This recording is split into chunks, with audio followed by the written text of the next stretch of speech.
Bismillahirrahmanirrahim. Assalamualaikum warahmatullahi wabarakatuh. Waalaikumsalam warahmatullahi wabarakatuh. Bismillah, innal hamdalillah nahmaduhu wa nasta'inuhu wa nastaghfiruh wa na'udzu billahi min shururi anfusina wa sayyiati a'malina. May yahdihillahu fala mudilla lahu wa may yudlil fala hadiya lahu. Asyhadu an la ilaha illallah wa asyhadu anna Muhammadan 'abduhu wa rasuluh. Allahumma shalli wa sallim ala sayyidina Muhammadin wa ala alihi wa sahbihi ajma'in. Rabbi ishrah li sadri wa yassir li amri wa hlul 'uqdatam min lisani yafqahu qawli. Hadratul kiram, ingkang kawula hormati sedaya pejabat utama Akademi Kepolisian dan juga tidak ketinggalan semua personil yang hadir di majelis yang mulia ini, yang dimuliakan oleh Allah Subhanahu wa taala. Tidak ketinggalan Hafizul Kiram Ustaz Nur Rahman yang saya hormati, yang dimuliakan Allah Subhanahu wa taala. Pertama dan yang paling utama, kita bersyukur kepada Allah Subhanahu wa taala bi qaulina alhamdulillahirabbil alamin. Kedua kalinya salawat dan salam kita haturkan kepada baginda Nabi besar Muhammad sallallahu alaihi wasallam, uswah teladan paripurna yang menjadi teladan bagi kita sepanjang masa. Itulah baginda Rasulullah sallallahu alaihi wasallam. Mudah-mudahan dengan kita bersolawat kepada beliau, kita akan mendapatkan syafaatul ummah yaumil qiyamah. Amin Allahumma amin. Bapak Ibu hadirin jemaah yang dimuliakan Allah, sebelum kita lanjutkan untuk kajian dan juga mendiagnosa hati kita, penyakit-penyakit yang ada di dalam hati kita diagnosa, maka kita datangkan dulu baginda Rasulullah sallallahu alaihi wasallam yang menjadi tibul qulub, dokternya hati, sekaligus wadawaiha, obatnya hati kita. Maka mari kita hadirkan baginda Rasulullah di dalam hati kita, dalam pikiran kita. Mudah-mudahan kita keluar dari majelis ini diberikan oleh Allah qalbun salim, hati yang sehat, yang selamat. Amin ya rabbal alamin. Mari kita salawat dulu untuk menghadirkan Rasulullah di dalam hati kita. Sallallahu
kita bersalawat pada beliau baginda Rasulullah dalam rangka menghadirkan Rasulullah SAW dalam hati dan pikiran kita.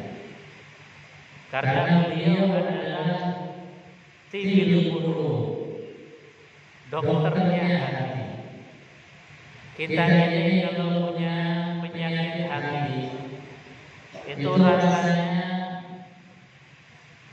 gak ada rasa sama sekali. Kita kalau punya penyakit zahir, itu kalau panas sedikit sudah cari obat, kalau luka sedikit sudah cari obat. Bahkan di wajah kita ada tukul, itu sudah rasanya gak pede. Tetapi ketika kita ada penyakit hati yang sangat banyak, keras, bahkan mungkin susah untuk dihilangkan, kita kadang-kadang merasa enjoy dan happy saja. Contoh misalnya, baginda Rasulullah SAW bersabda di dalam sebuah hadis yang dinukil oleh Imam Zaid Dahlan di dalam kitab beliau, ini ada penyakit yang sangat berbahaya, kronis, bahkan disebut oleh beliau Rasulullah Sallallahu Alaihi Wasallam min a'dzamil masaib, penyakit terparah, musibah paling besar, musibah paling dahsyat. Apa itu? Kata beliau baginda Rasulullah sallallahu alaihi wasallam, at-tahawunu bis-shalah. Orang yang gampang ke salat, ngremeh ke salat, mundur-mundur salat sampai habis masa dan waktunya, itu termasuk orang yang sedang terjangkiti penyakit hati yang sangat kronis. Makanya Al-Imam Ibnu Athaillah As-Sakandari di dalam kitab Risalatul Syariah itu beliau mengingatkan betul bahwasanya kullu asl min kulli aslin, setiap segala sesuatu itu diawali dari ar-ridha 'anil nafs. Jadi orang malas ibadah, orang malas ngaji, orang malas berbuat baik, itu kata beliau adalah disebabkan ar-ridha 'anil nafs.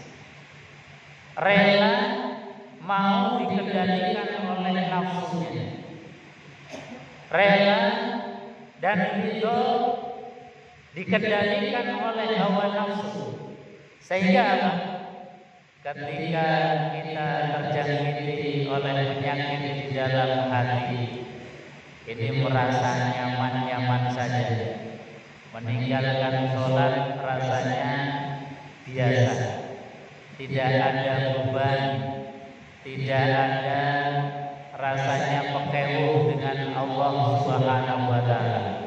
Nah, ini di antara orang yang sedang terkena penyakit yang sangat berat, penyakit yang kronis, makanya kita harus sembuhkan dengan cara apa?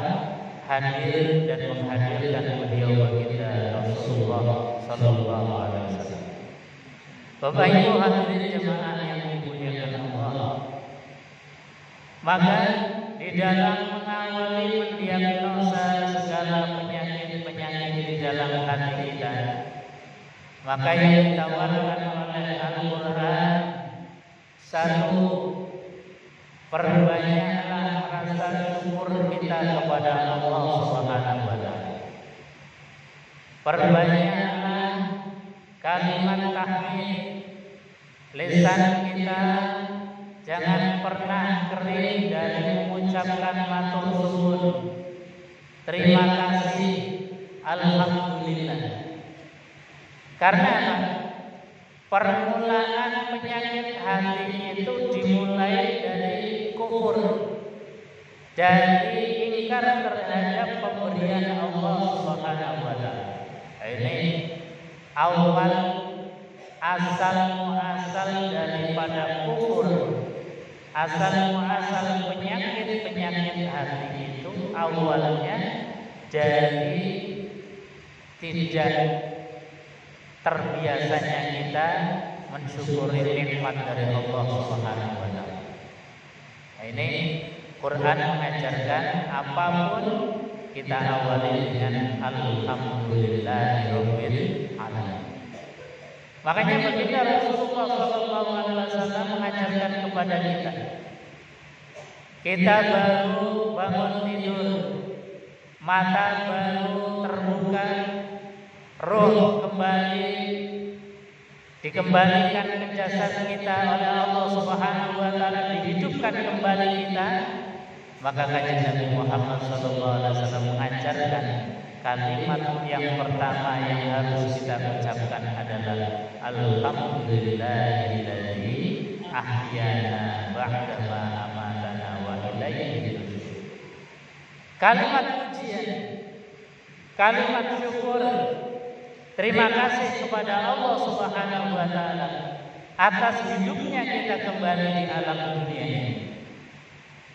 Maka alhamdulillah menjadi kalimat yang pertama untuk mengobati penyakit-penyakit kufur. Karena sekali lagi Quran ini betul-betul menginginkan kita menjadi orang sehat zahiran wa batinan. Hatinya sehat, juga raganya sehat. Ini dengan alhamdulillah. Yang kedua, bahwa dengan kalimat alhamdulillahirabbil alamin, maka rezeki yang Allah berikan itu senantiasa ditambah terus oleh Allah.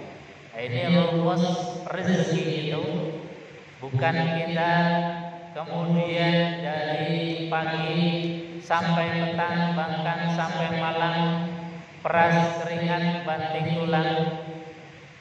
Tapi sejatinya pintu daripada rezeki itu adalah alhamdulillah. Allah berfirman di dalam Al-Qur'an Al-Karim, wa idza adzana rabbukum la in syakartum la azidannakum wa la in kafartum inna adzabi lasyadid. Kata Allah, kalau kalian bersyukur, terima kasih, kemudian mendayagunakan nikmat dari Allah Subhanahu wa taala, kita amanah terhadap rezeki yang Allah berikan kepada kita. Kita amanah terhadap tubuh kita. Kita gunakan kening untuk sujud, kita gunakan tangan untuk sujud, kita ajak badan kita untuk sujud. Itu maknanya mensyukuri nikmat Allah. Maka kata Allah, la azidannakum, pasti akan ditambah nikmatnya oleh Allah Subhanahu wa taala. Jadi rumus rezeki itu adalah alhamdulillahirabbil alamin. Yang ketiga, kalimat hamdalah. Kenapa harus selalu basah di dalam lisan kita dan syukur harus senantiasa kita tanamkan di dalam hati kita? Karena dengan kalimat alhamdulillah ini Allah memberikan reward yang luar biasa. Rewardnya orang yang suka bersyukur kepada Allah ini diterangkan di dalam hadis dikutip oleh Al-Imam An-Nawawi di dalam kitab Al-Adhkar An-Nawawiyah.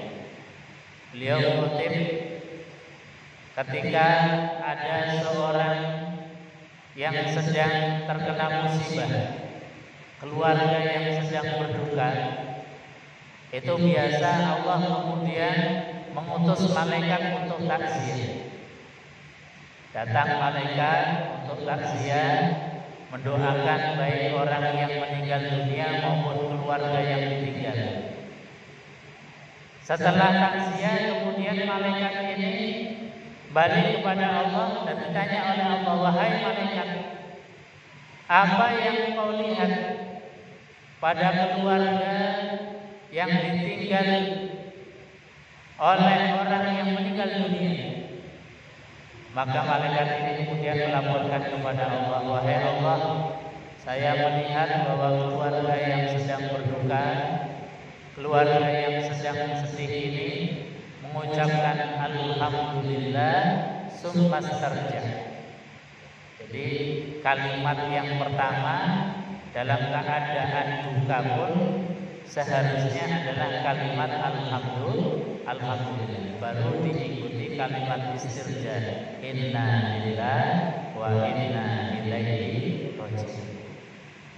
Tapi ini harus hati-hati, nanti salah-salah kalau ilmunya nggak server dengan kita, nggak sepadan dengan kita, istrinya meninggal dunia, alhamdulillah, ini bisa salah paham.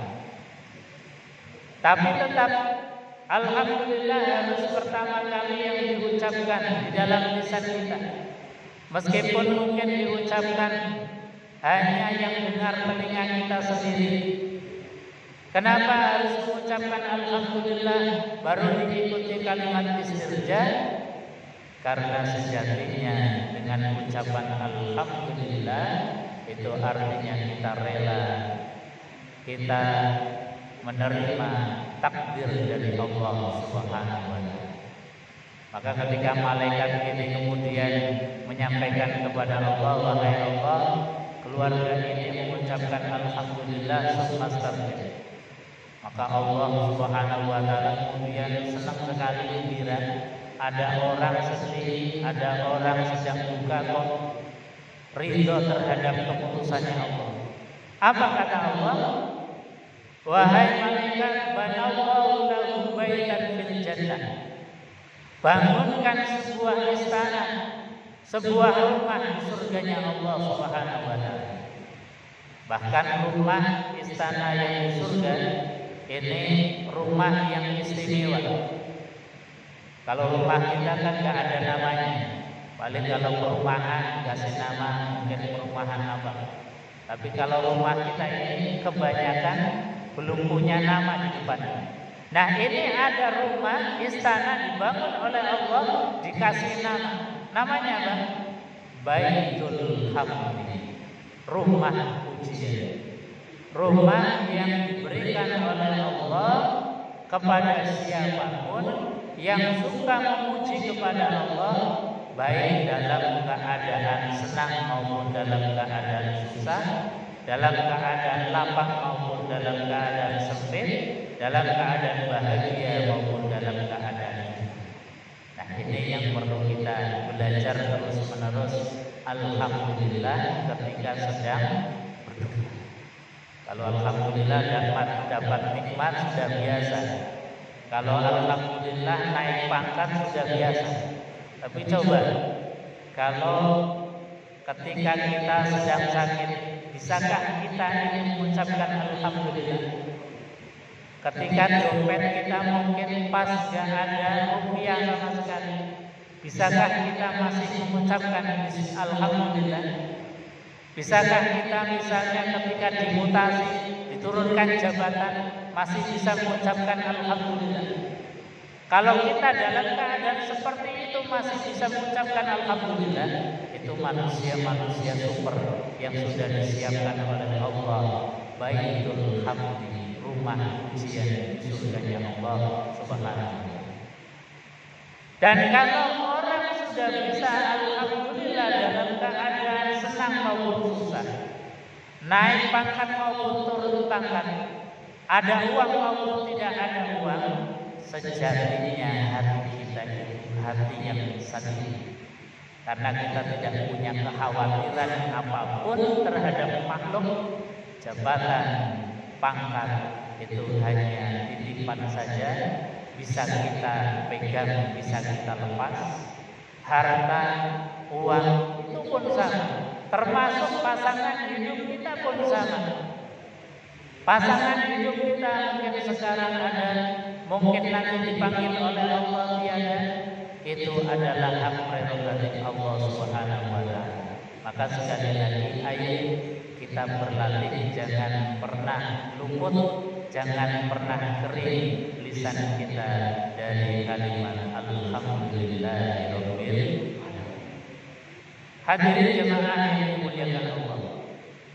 Bahkan orang yang lisannya sudah kering dari hamdalah, hatinya sudah tidak ada rasa syukur, rasa terima kasih kepada Allah Subhanahu wa taala, itu kata Quran termasuk orang kafir dalam tataran kafir yang paling ringan. Jadi kafir itu kan macam-macam. Dari kafir yang paling tinggi, kafir yang paling besar, sampai kepada kafir yang paling ringan.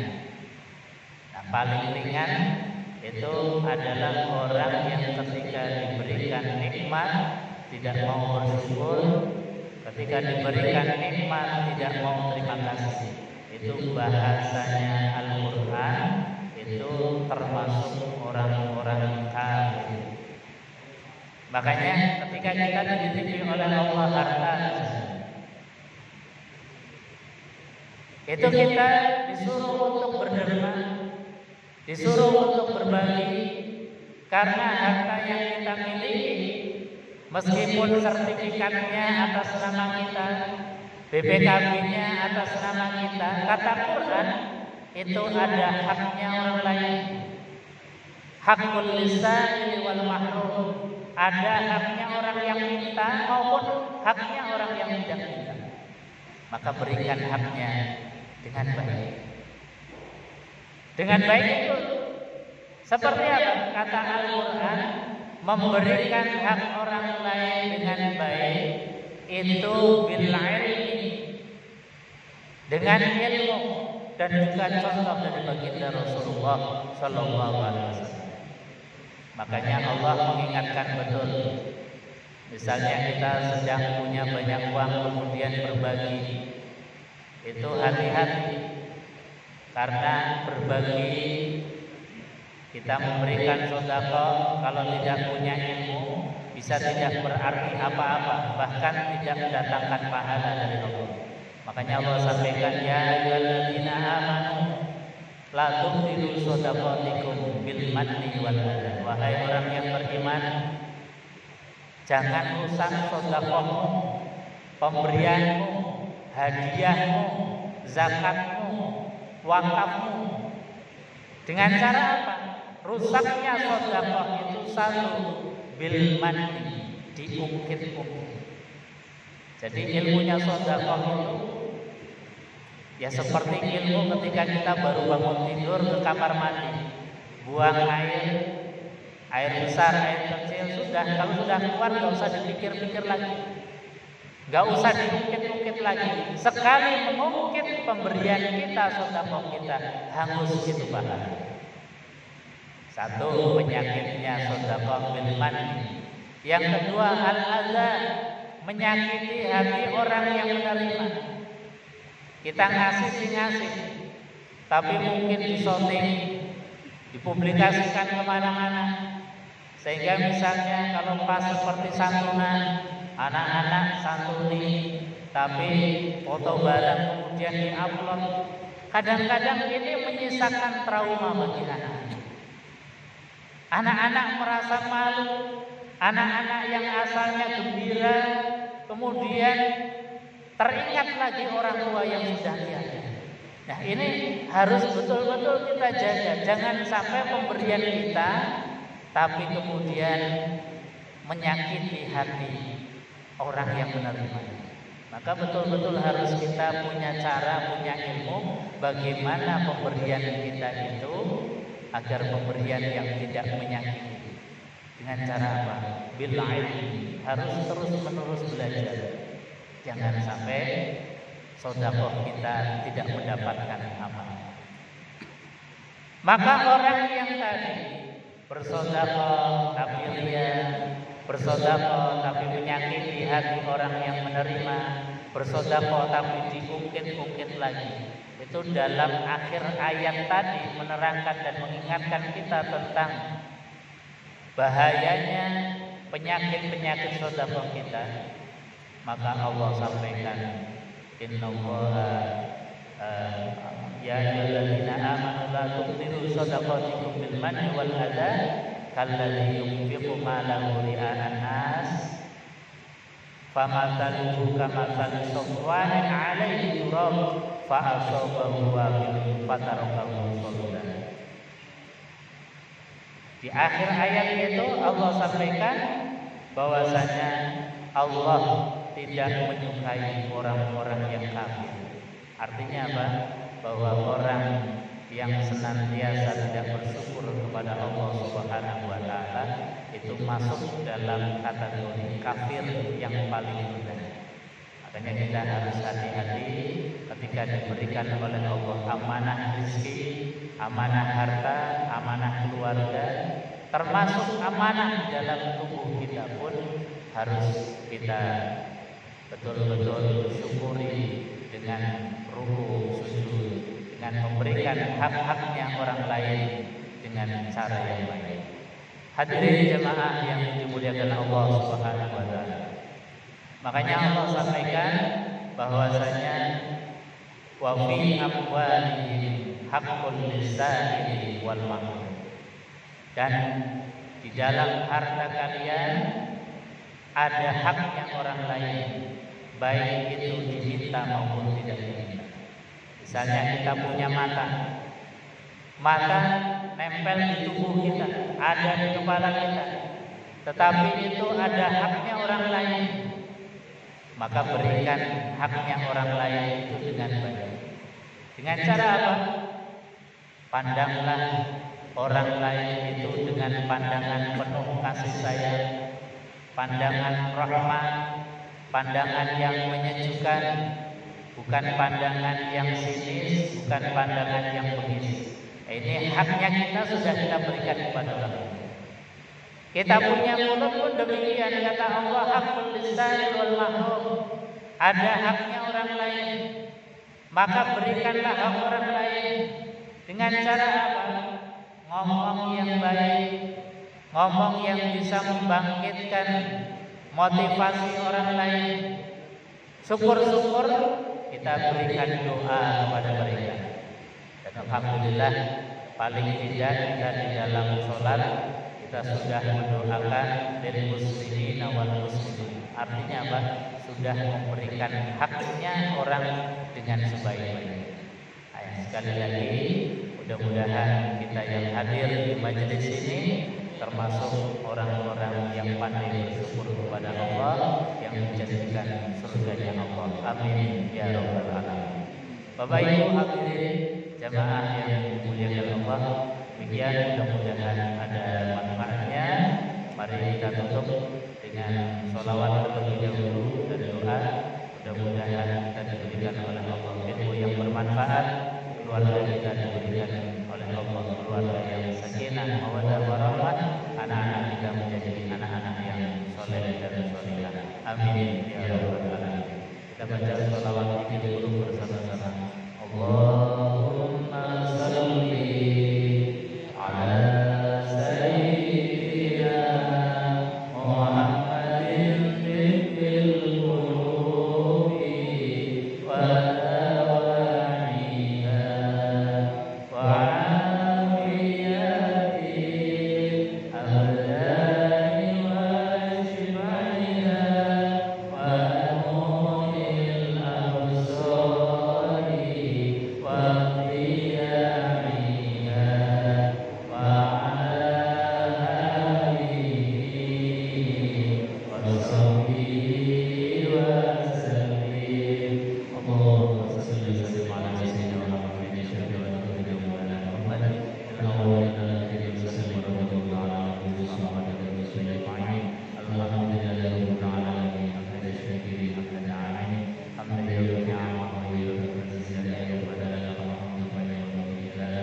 Terima kasih.